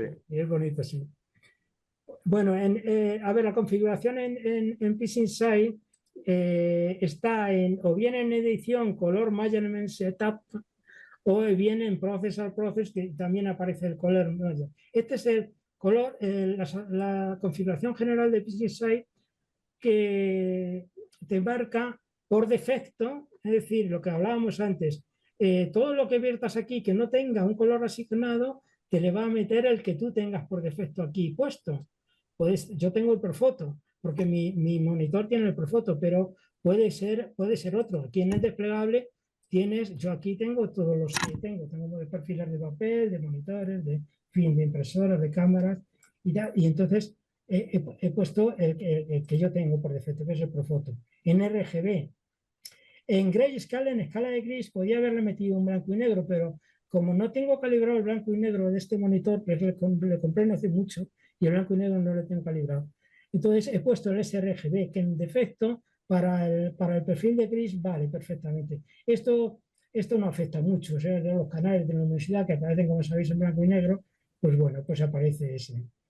Y aquí también en el apartado de color profil me aparece el Profoto. Ya está, no tiene más historia. Luego aquí hay otros, en PixInsight hay otros dos parámetros. Bueno, no, una cosa que no os he dicho. Hay dos conceptos sobre los espacios de color. Una es el asignar espacio de color y otra es convertir el espacio de color. Es decir, si tú, una cámara astronómica, por ejemplo, no saca los perfiles de color en las fotos. Las fotos vienen sin asignar perfil de color. Entonces, cuando tú las sacas aquí, las metes en las pilas en PixInsight o en DigStacker o en el que quieras, y las pasas aquí, si por defecto tú tienes el Profoto, pues te la dejan Profoto. Y si por defecto aquí tienes Adobe, pues te la dejan Adobe. Y si por defecto tienes el sRGB, que estará por aquí, pues mira, aparece el Apple, el que os decía antes, aparece aquí. Y el sRGB, pues también. Mira, aquí el ICC 1621 que decía, aparece aquí. Pues colocas ese y ya está. Entonces, ¿qué perfil hay que poner? El mejor que tengas. Como yo el mejor que tengo es el Profoto, pues he puesto Profoto. Vale, una pregunta porque habrá quien se está preguntando, ¿cómo puedo saber yo qué perfil es el que me permite el monitor? Porque te aparece aquí. Si no te aparece, es que no te lo permite. Vale. Así de claro. Fácil. Entonces, pudiera ser que quisieras asignar tú otro perfil distinto y no quisieras tocar este que tienes por defecto. Entonces, PixInsight tiene otra manera de las poquitas formas que tiene muy poquitas posibilidades. En Processor Process tiene una manera que es asignar color. A ver si doy con ello ahora. Mire, aquí Assign ICC Profile, ¿veis? O sea, asignar perfil de color. Entonces, si no tuviera, ponemos la foto que es esta, ¿no? Mira, aquí aparece como, claro, aparece sRGB. ¿Por qué aparece ese? Porque esta foto ya la tenía destinada para las redes. Entonces la cambié a sRGB. Por eso me aparece aquí sRGB. Entonces, si quisiera asignar otro perfil distinto, pues se lo pondría y ya está. Sin más. Y la otra, si no estuviera asignado. Y si lo que quiero hacer es convertir ese perfil que tiene en otro distinto, en PixInsight se hace con Process, transformar, no sé qué, no sé cuánto. A ver si lo encuentro. Entonces aquí señalarías tu foto y aquí, ¿veis aquí en el apartado pone convertir el efecto por efecto? ¿En qué? ¿En Profoto? Pues le das a convertir y ya está, le dices que sí y ya lo convertiría, ¿vale? Y punto, PixInsight no hace más cosas. No hace más cosas. Lamentablemente no sabe, bueno, no sabe, no las hace. O sea, es un campo que no tiene desarrollado PixInsight. Tanto es así, como decía, que incluso no tiene la posibilidad de imprimir. Bueno, hay una manera que es, a ver si soy capaz ahora de poner esto. A ver, esta. Para imprimir PixInsight, antes de abrir PixInsight le tenés que dar al icono de PixInsight, entonces le das al derecho propiedades y te aparecerá una cadena donde está instalado, ¿no?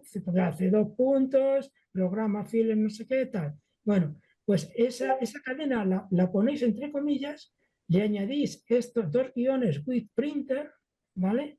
Y le decís que sí, y entonces automáticamente cuando abráis PixInsight en edición os aparecerá la posibilidad de imprimir. Print aparece. Pero las posibilidades que te da son tan sumamente pobres y viriosas que es mejor no hacerlo. Y ya digo yo que no lo hagáis. No lo hagáis porque no te da ninguna posibilidad de decir, te lo imprime como esté. Eso es porque lo ha probado. Le quiero cambiar no sé qué, bueno, pues no puedes. Es que quiero cambiar el tamaño porque no puedes. Quiero hacer, no puedes hacer nada. Nada más que lo que te ponga ahí, ya está. Entonces, bueno, de hecho, lo han quitado de la propia edición. Hay que hacer todo esta filigrana para poder llegar. Ahora, ¿cómo se hace desde Photoshop? Pues desde Photoshop, pues es otra cosa, completamente diferente. Mucho más decente. Bueno, esta es una foto. Entonces, en Photoshop, todo el tema de color lo tenemos aquí en edición, ajustes de color, asignar perfil y convertir en perfil. En estos tres parámetros tenemos todas las posibilidades. Ahora, como veis aquí, las posibilidades son muchísimas. Estas son las equivalentes a lo que decíamos antes en PCSI por defecto. Entonces, yo por defecto en RGB tengo el Profoto, pero aquí te aparecen también todos los demás, en CMYK, en gris, qué tinta quieres y tal. Y las posibilidades de gestión de color, las maneras de convertirlo, pues puedes convertir a partir de motores de Adobe o motores del propio Windows en diferentes propósitos, diferentes maneras de convertir que tiene las clásicas, estas cuatro que son clásicas, la perceptual, la saturación, el colorimétrico relativo y el colorimétrico absoluto. Estas son maneras de convertir. La más adecuada es colorimétrico relativo, que es el que más fiel te conserva unos colores con respecto a otros. Ahora tiene más formas de hacerlo, pero hay diferentes aplicaciones que van mejor otras maneras de conversión que esta. Pero la general por defecto en colorimétrico relativo está bien. Y el motor, el Adobe, porque el de Microsoft es una castaña, es mejor. La norma de gestión de color, pues no os compliquéis la vida, dejarlos como está aquí y poner todo como está aquí. Así no vais a tener problema. El gris, Perdóname un segundo, José María, porque me están entrando notificaciones creo que de Discord, pero yo tengo Discord cerrado. ¿Estáis escuchando los plin, plin, plin del...? Sí. Pero no sé por qué me entran, porque tengo el Discord cerrado. Pues no sé. A mí no me entran, ¿no? A mí tampoco. Pero no te preocupes. Si quieres hacer una cosa, silénciate el micro y cuando quieras hablar lo enciendes y ya está. Pues sí, vale. ¿Ves? Es que me está entrando ahora mismo mensaje de Discord a Astroterrat, pero yo tengo Discord cerrado. Te entrará por, no sé, ni idea. A veces por notificaciones de Windows. Sí, será por notificaciones de Windows. Yo las tengo anuladas todas. Vale, ¿y cómo lo quito? Mira, a la derecha del reloj... Métete en notificaciones y la primera que tienes, machácatelas todas. Y a la derecha del reloj, abajo a la derecha, sale como un icono. ¿Le das? Sí, configuración de notificaciones. Vale. Administrar notificaciones. Vale, le quito el Discord y fuera. O se las quitas. Vale, pero se lo acabo de quitar y siguen entrando. Pues borra el principio, el de arriba, el general. Y no me entra ninguna más y se acabó. No te entra ninguna. Pero a lo mejor no te entra la que tú quieres. No, pero me sigue entrando. ¿Habéis escuchado otra? Bueno, igual es porque no estaba cerrado y no sé. Bueno, vale. Bueno, lo que os decía, en ajuste espera, de color, espera. Bueno, pues esta Espera pantalla, un momento. Espera. Sí.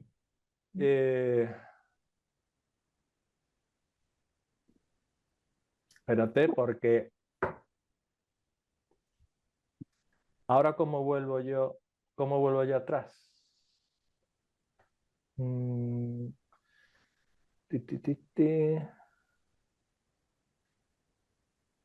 ¿Cómo vuelvo yo al estado? Ahora, ya está, listo. Vale. Bueno, como decía, la pantalla de ajuste de color en Photoshop, pues la dejáis así y esta pantalla con estos parámetros funciona bien en general. Una vez has hecho esto, te sirve para cada vez que abras Photoshop. Si encuentra algún desajuste, pues yo tengo aquí marcado preguntar al abrir, porque prefiero que me lo pregunte. Si os da demasiado la paliza, pues los quitáis. Pero casi mejor dejarlos. Porque bueno, pues a lo mejor te dice, oye, que esta foto no tiene color asignado, ¿qué hago? ¿Le pongo el Adobe? ¿Le pongo cuál? Claro. ¿Entiendes? Entonces conviene. Por ejemplo, pasa cuando tú trabajas en una foto en un programa externo. Por ejemplo, si haces las fotos que se las de la luna y las ensamblas en un programa diferente, en el IGE, por ejemplo, o en el PTWI o en el que sea, esos programas te reportan habitualmente un archivo sin asignar color. Y entonces tú cuando le quieres meter en Photoshop o le quieres meter en PixInsight, te lo dicen. Y oye, ¿qué hago? Y tal, ¿no? Bueno, pues te preguntas si, bueno, en PixInsight no te lo preguntan. Pero aquí sí te pregunta y le dices que le asignes el color, el perfil de color que tú te quieras y ya está. Y si no quieres que te dé la paliza, pues lo quitas por aquí, como aquí tienes por defecto el perfil que tú quieres. Yo tengo por foto, pero si vosotros tenéis el Adobe, pues ponéis el Adobe, el que tengáis. Y entonces yo no te dará la paliza, te lo convertirá en Adobe y ya está. Y la manera más fácil de funcionar y no esté constantemente dándote mensajes. Y luego los otros dos pues son equivalentes a los que hemos visto antes, lo que pasa que un poquito más completos. En asignar, aquí te lo dice en Cristiano, le asignes el perfil, si no le tiene el perfil que tú quieras, de todos los que tú tengas, que te aparecen aquí también, que no te aparecen aquí es que no los tienes. ¿Vale? Esto es en caso de que tú... tu monitor no es capaz de sacarlos. Correcto. Esto de asignar colores en el caso de que tú te hayas traído una foto, imagínate, tú no tienes configurado PixInsight en Adobe, por ejemplo, lo tienes en sRGB porque no lo sabes Sí. y no te has dado cuenta. Sí. Y ahora has guardado la imagen en sRGB, pero resulta que Photoshop sí lo tienes en Adobe y cuando lo traes te va a saltar lo de asignar perfil, ¿correcto? En Photoshop te saltará, en PixInsight no, te pondrá el que tú tienes por defecto. Y si por defecto tienes el sRGB, te pone el sRGB. ¿Por qué? Vale. Pues porque no afina en color PixInsight. ¿Qué vamos a ver? Tiene ese problema. Entonces, yo lo que haría, lo que he hecho, es ponerme en PixInsight, en el color management, ahí colocas el perfil que tú vas a utilizar habitualmente. Claro, claro. Adobe RGB, pues Adobe RGB. Claro. Y ya está. Y todo lo que cargues ahí te lo va a traducir. Correcto.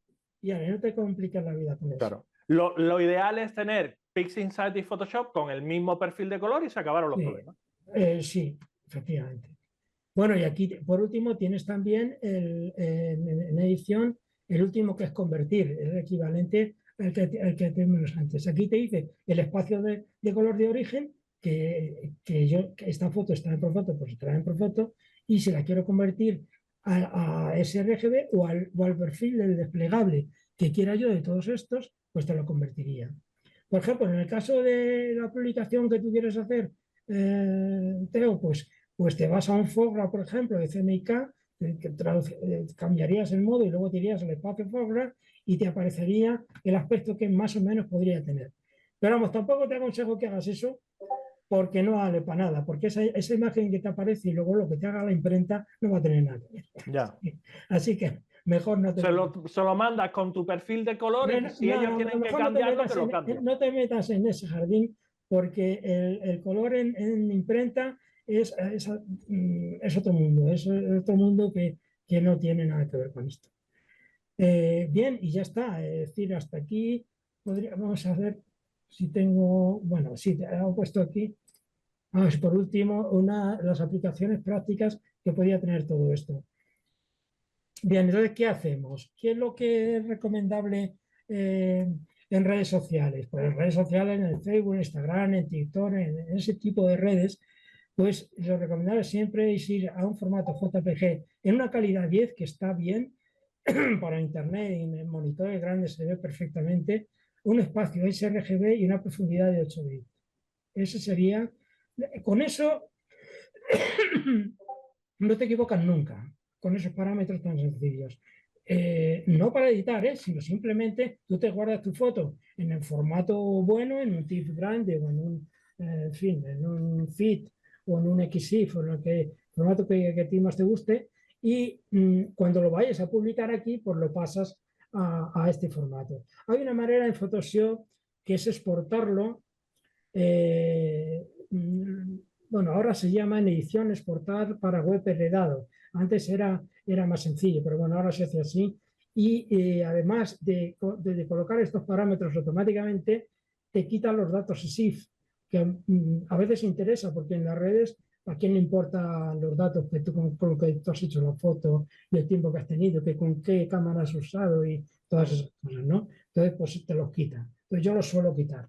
Aparte de que, por ejemplo, para determinados concursos te obligan a quitar los datos SIF. Entonces, la manera de quitarlos es guardar para web de datos, que es un modo que tiene Photoshop, pero no tiene PixInsight.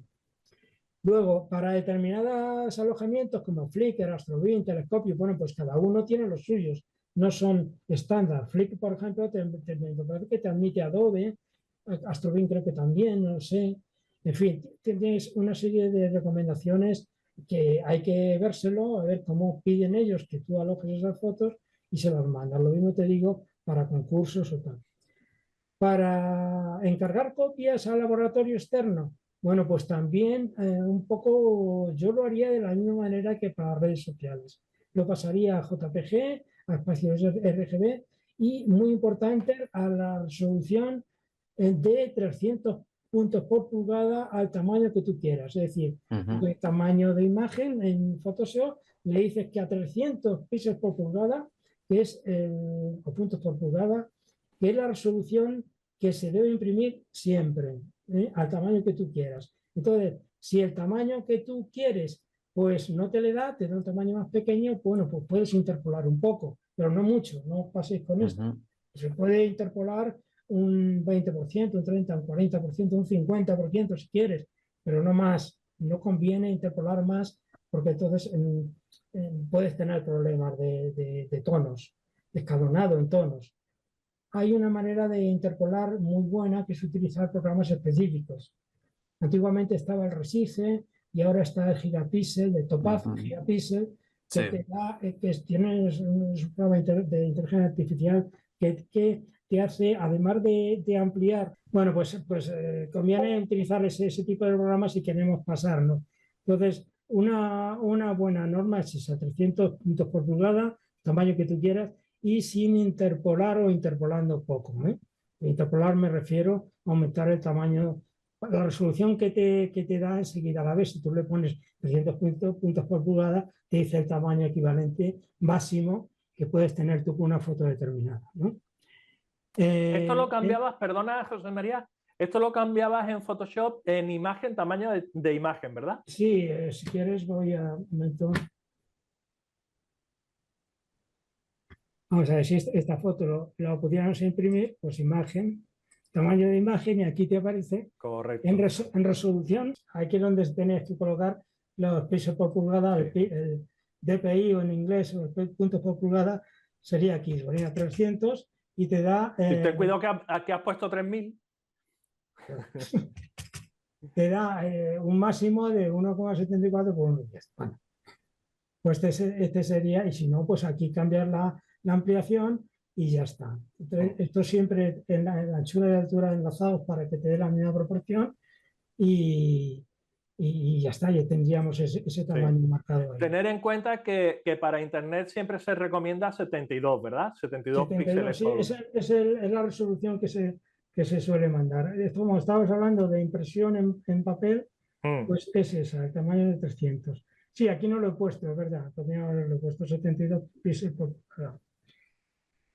Impresión personalizada en papel. Bueno, si conoces al laboratorio, esto es lo mejor, y conoces y tienes confianza con ellos, pues ya puedes establecer mandárselo en Adobe o en otro espacio de color distinto y tal. Si son profesionales y son buenos, al final lo agradecen. Que tú le mandes un TIFF y en un espacio de color bueno, porque ellos suelen tener las impresoras calibradas y los monitores calibrados, y entonces yo por lo menos cuando hacía algún encargo de esto agradecía que me lo mandaran bien. Por cuanto mejor me lo manden, mejor puedo imprimir. De hecho, es habitual y si no te lo ofrecen, deberías pedirlo, que pidas una prueba de impresión, ¿verdad, José María? Claro, claro. Sí, bueno, en imprenta siempre. En papel, bueno, hombre, si encargas una exposición, sí. Pero bueno, si encargas pocas copias, pues no. Con esto de la impresión, vamos a ver, ocurre una cosa. Yo no aconsejo meterse en el mundo de imprimir tus fotos, por una razón muy sencilla. Bueno, a ver, también depende. Si quieres muy exigente y quieres controlarlo todo y tal, no te importa hacer una inversión, pues bueno, pues es lo mejor para controlar tus fotos desde el principio hasta el final. Pero si no, no caguéis en la tentación de comprar una impresora de esas baratas que veis, porque las impresoras, yo he visto impresoras en formato DIN A4 hasta por 50 euros, las hay, que dices, bueno, si esta impresora debe costar más. El problema es que el fabricante no vende impresoras, lo que vende es tinta. Tinta. Claro. Porque el cartucho de esas impresoras no puedes comprar las tintas por separado, tiene que ser en conjunto. Y ese pack de tintas a lo mejor te cuestan lo mismo que la impresora. Pero lo malo no es eso, es que como tú vas a hacer muy pocas fotos, en el momento que la quieras volver a hacerlas, pues los inyectores se han secado y tienes que hacer ciclos de limpieza. Esos ciclos de limpieza gastan tinta a mansalva. Entonces, puede ocurrir que un cartucho de esos de tinta te valga para 15 o 20 fotos, no más. Entonces es ruinoso el tema de imprimirse uno mismo las fotos, salvo que quieras hacer muchas, pero si haces 15 o 20 ampliaciones al año, no merece la pena meterse en ese mundo, porque aparte de tener, necesitas tener la impresora calibrada, necesitas tener papel decente, renuevo de tinta bastante continuo para que no tengas problemas de limpiezas y demás. En fin, que yo, salvo que hagas una producción muy grande, yo no se lo aconsejo a nadie. Es mejor irse a un laboratorio que es de confianza, si lo conoces, y bueno, pues que tengan ellos las copias. A mí hay procedimientos ahora mismo de copias en printer que trabajan en el sistema Landas. El sistema Landas son sistema tradicional químico, pero con archivos digitales. Lo que hace el sistema Landas es meter en una printer, hace una especie de negativo en color y imprime con luz, como se hacía antiguamente con las ampliadoras. Y de esa manera se obtiene una calidad preciosa, ¿no? Las fotos químicas tienen una riqueza gamal, una riqueza de tonos, una gama tonal preciosa, delicada, sutil, y es de los mejores que existen. Eso lo hacen ahora en printer de estas comerciales a un precio bastante barato, además, ¿no? Luego, además, ahora te imprimen en Dibond. Dibond es una especie de fogan de alta densidad muy finito, de 3 milímetros o 4 milímetros, que las fotos quedan impresionantes. No tienes que montarlas, ya están montadas, ya las colocas directamente con unos clips en la pared y ya está, ¿no? Y quedan perfectamente. Entonces yo ahí, para producciones pequeñas, o salvo que ya te digo, quieres hacer un control exhaustivo de tus copias y demás, pues no interesa. Yo lo hago pues, porque ya lo tengo de cuando trabajaba profesionalmente y son equipos que están ya completamente amortizados y bueno, pues lo sigo teniendo. Pero vamos, aparte de que las impresoras profesionales, las tintas no son tan caras, ni mucho menos. Más son tintas que van en depósitos independientes. El plotter que tengo yo utiliza depósitos de cuarto de litro por tinta. Las tintas que os digo de impresoras suelen tener 8 centímetros cúbicos, 10 centímetros cúbicos como mucho. Entonces, claro, es carísimo. Entonces, bueno, pues ya digo, es mejor irse a un laboratorio. Y luego el mundo de las imprentas, te veo muy interesado en eso. A ver, yo tampoco me complicaría mucho, la verdad. Si fuera a publicar un libro, bueno, de hecho tengo de libros de gran formato, no mío, como fotos de autor, pero tengo de gran formato como 60 o 70 libros ya de trabajos, sobre todo de reproducciones, de arte y tal. Entonces, aquí lo que se suele hacer es hablar con el editor, lo primero, y decirle, bueno, ¿cómo quieres las fotos, no? Entonces, bueno, pues a mí normalmente me las pedían en TIFA 16 bits, era formato normal, sin interpolar, y originales, pues cuanto mejores y más grandes, mejor. Por eso me tuve que meter en una cámara de formato medio, porque ya me pedían unos tamaños que no hace falta, porque en formato, en full frame se pueden hacer cosas maravillosas, pero bueno, no sé qué pasa en el mundo del arte, pues que querían formato medio. Me tuve que meter en el sistema Hasselblad y tal, que es un tema carísimo, pero bueno, al final todo va en proporción también. Y bueno, pues ahí con lo que me pedían era eso. Ellos hacían luego en la edición en texto, no, tampoco se hacen luego, se suele hacer en XQuart o en procesadores de texto profesionales y hacen una maqueta del arte final y la graban luego, como os digo, en las fotos las pasan a ellos a CMYK y las meten junto con esos textos en un formato PDF profesional cerrado. Y eso luego va a la imprenta directamente a Bacha por el CPT de las imprentas. Y ya está. Entonces yo ahí no me complicaría mucho, pero lo mejor es siempre hablarlo con ellos. Cuando he hecho algunas tiradas de láminas, por ejemplo, hice varias tiradas, ya así eran fotos mías, entonces me dejaron ir a la imprenta, entonces yo quería ir a la imprenta a la tirada. Claro, ahí es cuando me di cuenta, digo, ¿por qué no te dejan normalmente asistir a las tiradas? Porque claro, ellos ajustar una renda que llaman de papel, pues a lo mejor solamente para ajustar la tirada hacen 400 pliegos, ¿sabes?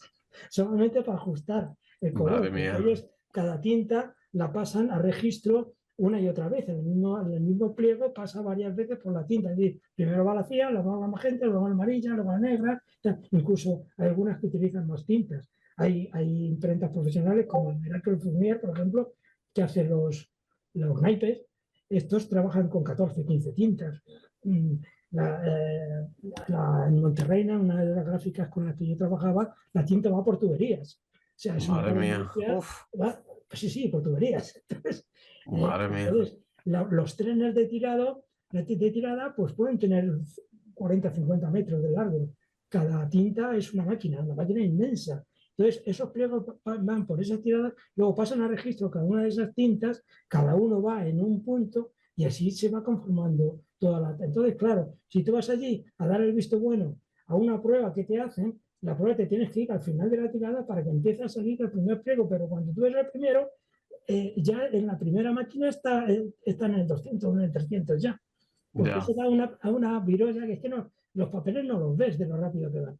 Entonces, pues bueno, en fin, de todas maneras, si tienes confianza, ya te digo, dice, bueno, venga, te vamos a hacer una prueba, está, un poco rehenes lo hacen.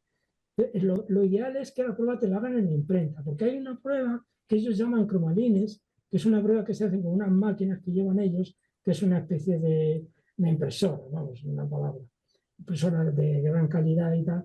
Y entonces dan como prueba eso, pero el cromalín no es exactamente igual que luego el papel impreso que ellos te dan, que ellos hacen, que utilizan para los libros. Entonces, lo mejor es una prueba de empresa, una prueba de empresa real.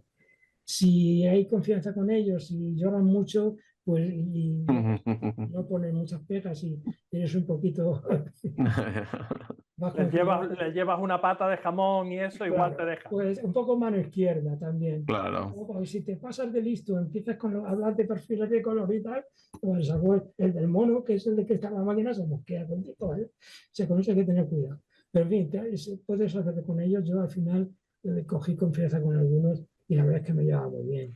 Entiendo, José María, al final, cuando tú estás por ejemplo, en un perfil Profoto y le han mandado un TIFF a 16 bits y demás, puede haber alguna pequeña variación, pero prácticamente será inapreciable, ¿no?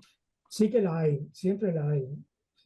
Te vas a encontrar problemas donde más, hombre, a ver, con respecto a qué te diría yo, porque claro, vamos a ver, si tú comparas tus fotos en otros monitores de otros colegas, Claro. pues, en redes sociales, ¿qué es lo que pasa? Primero, el 98% de la gente no tiene ni los monitores calibrados. No los tiene. Bueno, por cierto, no se he dicho por ahí, porque tenía en algún panel, hay una manera de calibrar sin calibrador, ¿eh? Sí, con Windows, sí. Con Windows. Bueno, es un sistema, si le queréis, os lo enseño. Es un sistema que es el antiguo, lo se llamaba antiguo sin LAC o Adobe Gamma, se llamaba, son programitas que le hizo. El primero que lo hizo fue Adobe Gamma, los demás son copias de Adobe Gamma. Y bueno, pues pasas por una serie de pantallas, lo tenéis en Windows, si miráis en calibrar color pantalla, os aparece. Vais siguiendo las diferentes pantallas que os aparecen, hay una serie de controles para brillo, contraste y color. Bueno, pues algo hace mejor que nada sí que es. Pero vamos, depende de tu apreciación personal y todo lo que depende de tu apreciación personal, malo, porque es que el color, como sabéis, varía de uno mismo a uno mismo. Es decir, tú ves las cosas hoy, las dejas 3 días, te das una foto y ha cambiado. Pero joder, si fui yo el que la hice, bueno, pues ha cambiado. ¿Por qué? Porque es por la mañana, porque tienes otro... Sí, porque no tienes la vista tan cansada, porque... Claro, estás más fresco, hasta el estado de ánimo te puede alterar la apreciación del color. El color es bastante subjetivo. Además, hay más que la apreciación es el poder de acomodación que tiene la vista. Tiene un poder de acomodación la vista impresionante, lo cual es una ventaja cuando nos metemos en una gruta a la luz del sol, enseguida no, pasa un rato y nos hacemos a la oscuridad, pero tiene el problema de que también te acomodas. Si una foto es demasiado amarilla, pues la ves durante un rato largo y la aprecias menos amarilla. ¿Por qué? Porque el cerebro, que es el que realmente ve, le dice a tus neuronas, que eso está amarillo, baja el amarillo, y le baja. Y le baja y se ve menos amarillo.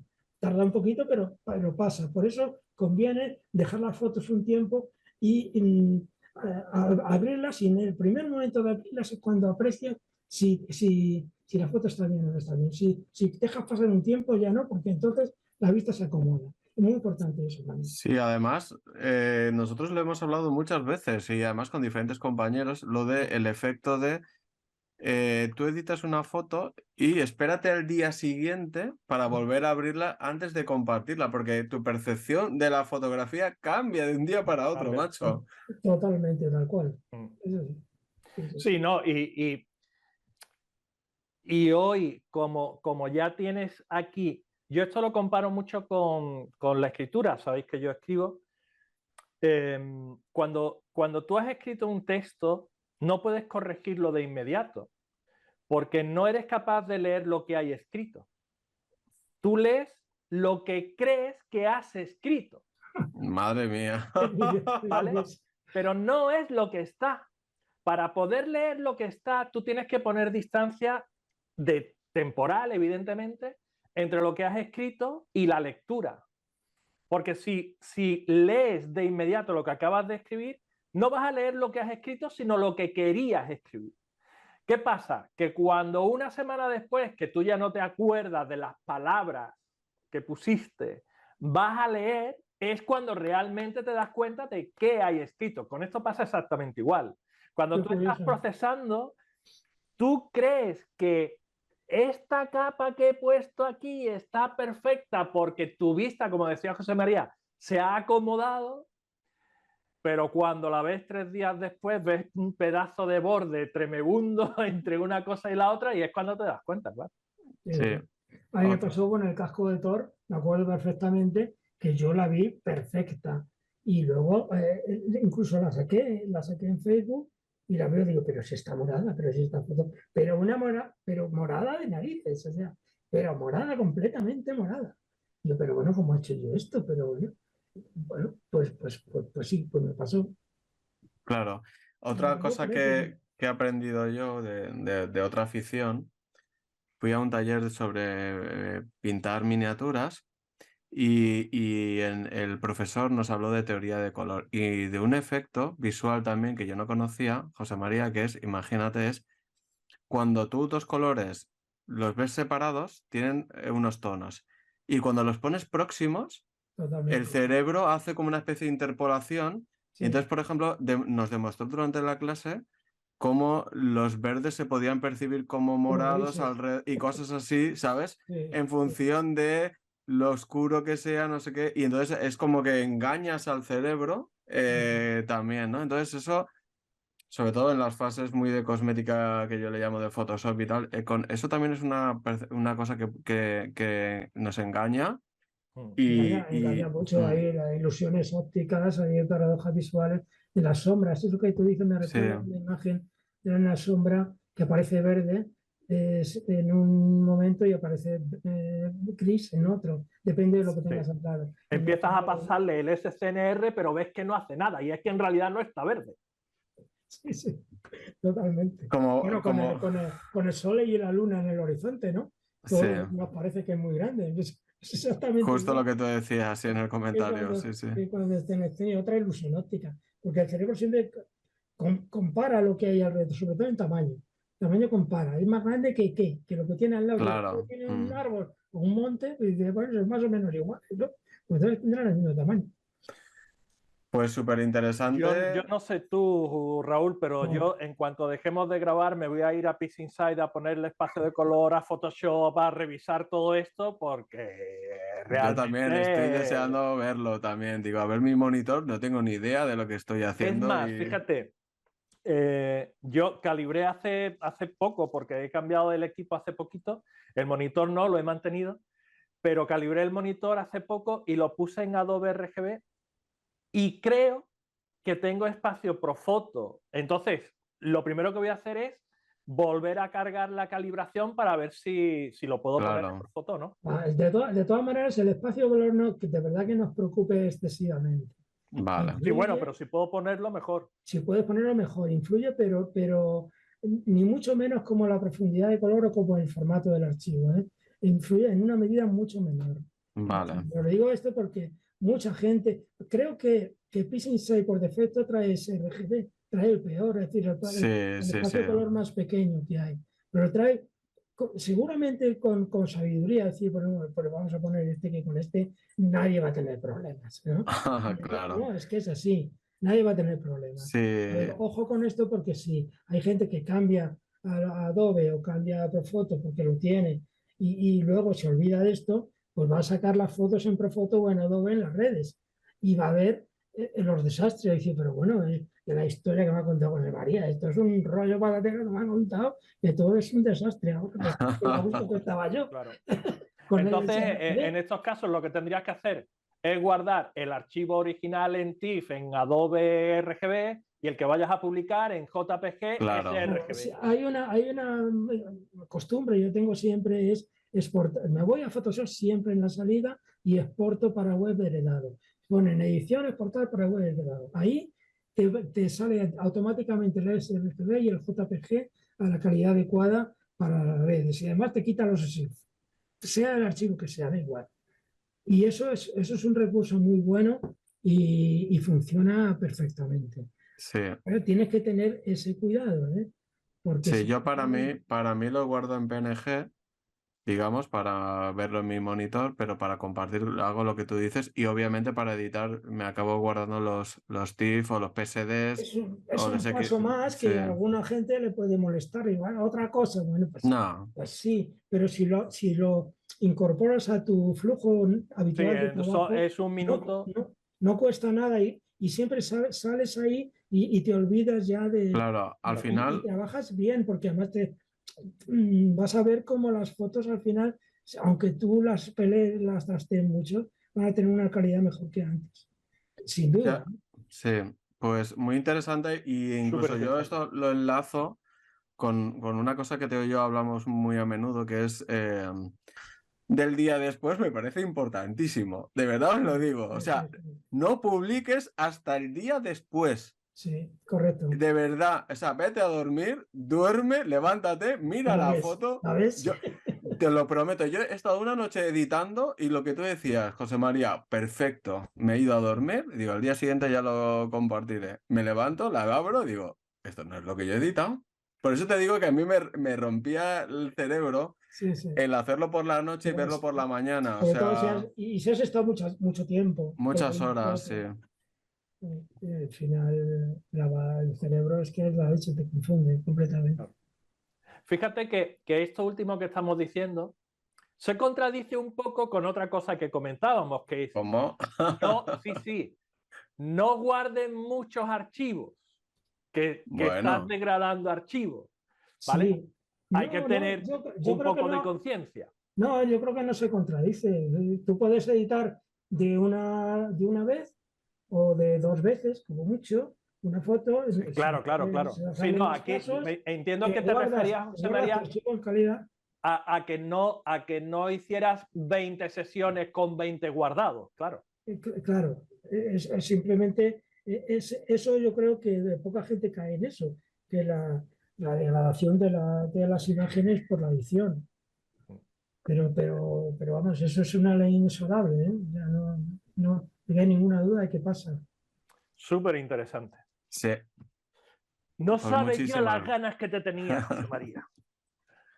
Bueno, Bueno, nada, pues yo encantado si sirve de algo, sí. por lo menos para evitarse sorpresas desagradables cuando ves tus imágenes por ahí, pues mira, pues habrá valido la pena. Ese era el objetivo de esta charla. Y bueno, si alguien quiere profundizar un poco en este tema, pues yo a su disposición, no tengo ningún problema en dar enseñar a alguien si quiere imprimir en casa y calibrar su impresora y tal, ningún problema. ¿Y dónde será eso posible? En el Discord de Astrocita. Claro, ahí está José María. Claro. Muy bien. ¿Has visto? Pues Hay que saber hilar las cosas, ¿no? Sí. Muy bien, pues nada, muchas gracias, Muchas gracias José a María, un vosotros. placer. Un placer, José María. Muchísimas gracias. Gracias a vosotros. Hasta siempre. Bueno, muchas gracias a todos. Hasta luego. Un abrazo.